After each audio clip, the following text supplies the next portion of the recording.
This is Raleigh's historic Vanguard Park neighborhood. Many homeowners here and across the city wonder how to make their houses more energy efficient while maintaining their historic character.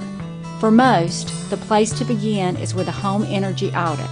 We are here today with Mark Bashista to conduct a home energy audit and explain its benefits. The audit gives me a complete picture of how the house is all working together. We go all through your home and do some tests to find where your air leakage and other energy issues are coming from.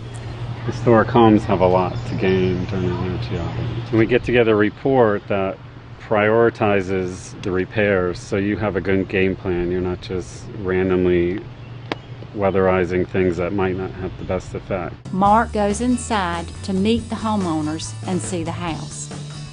I'm Mark. Hey Mark, Jim, glad you're here. Kelly, thanks for coming. After taking the tour of this beautiful Craftsman home, it was clear that these homeowners knew they had energy efficiency problems and had tried to correct them.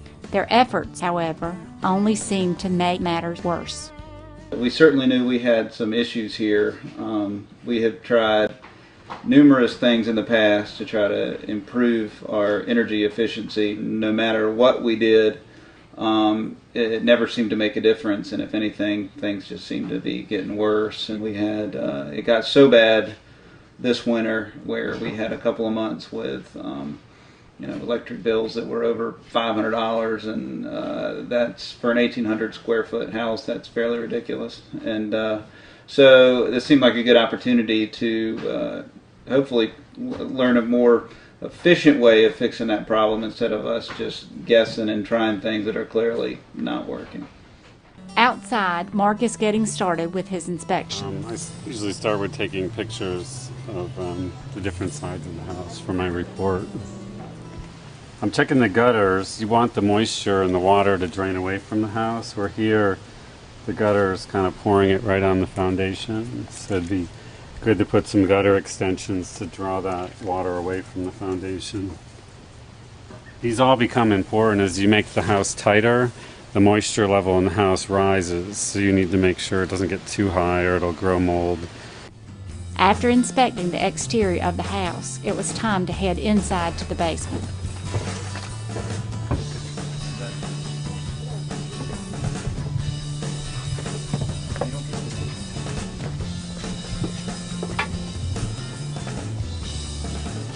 So one of the things I mentioned earlier was moisture levels in the house is you make the house tighter. So any basements, crawl spaces that have exposed dirt should have a vapor barrier over them to keep the moisture from rising up through the house. Many gallons of water a day come through crawl space or basement floors.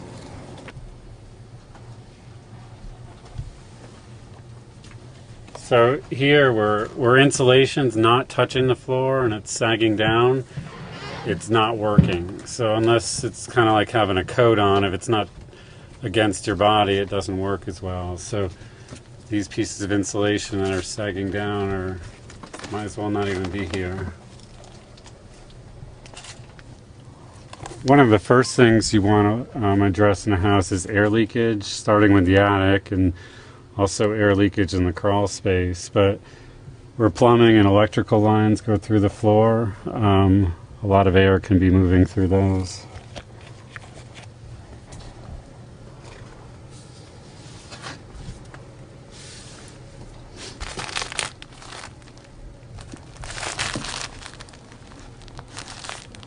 I'm looking for if the ducts have been sealed with mastic, and these have not. Mastic, a sticky glue-like substance, is key to properly sealing ducts, which becomes obvious when Mark moves on to the next diagnostic test, the duct blaster.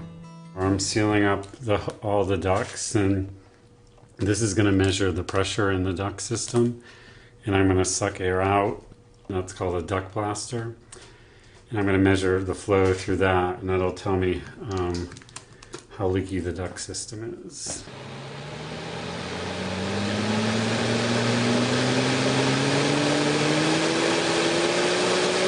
The duct blaster was extremely loud and powerful, but looked tame in comparison to the next piece of equipment. I'm going to set up my blower door, which is a big fan that's going to suck air out of the house. And I'm going to be able to measure how leaky the house is and then where the air leaks are coming from. We'll also go around with an infrared camera while that's going, and it'll show me those areas of hot attic air being pulled in. The blower door consists of a door panel system, a calibrated fan that sucks air out of the house, creating a small pressure difference between the interior and exterior of the house, and a device that measures the airflow through the fan, which is calculated to determine the air tightness of the structure. This particular house had nearly 830 square feet of leaks.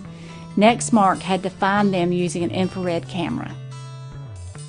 The lighter area is heat, and that's heat coming in at the gap, the top of that window up there. Oh, wow. Right now 95-degree air is coming in. So what does all this mean for the homeowner? Mark explains his next steps.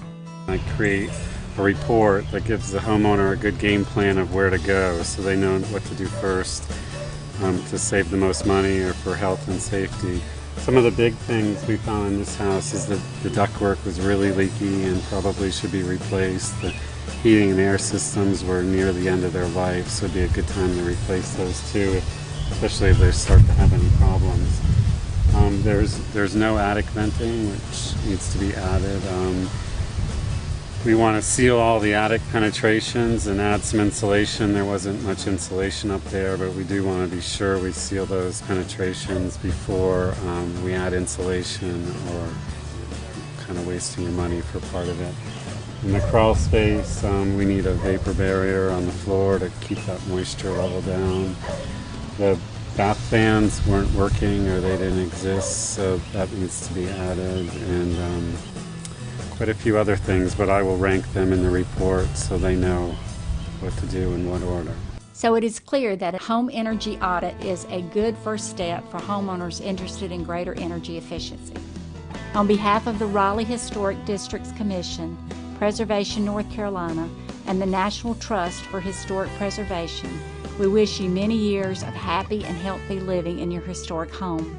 Please join us on the web for more information about historic houses, home energy audits, and weatherization.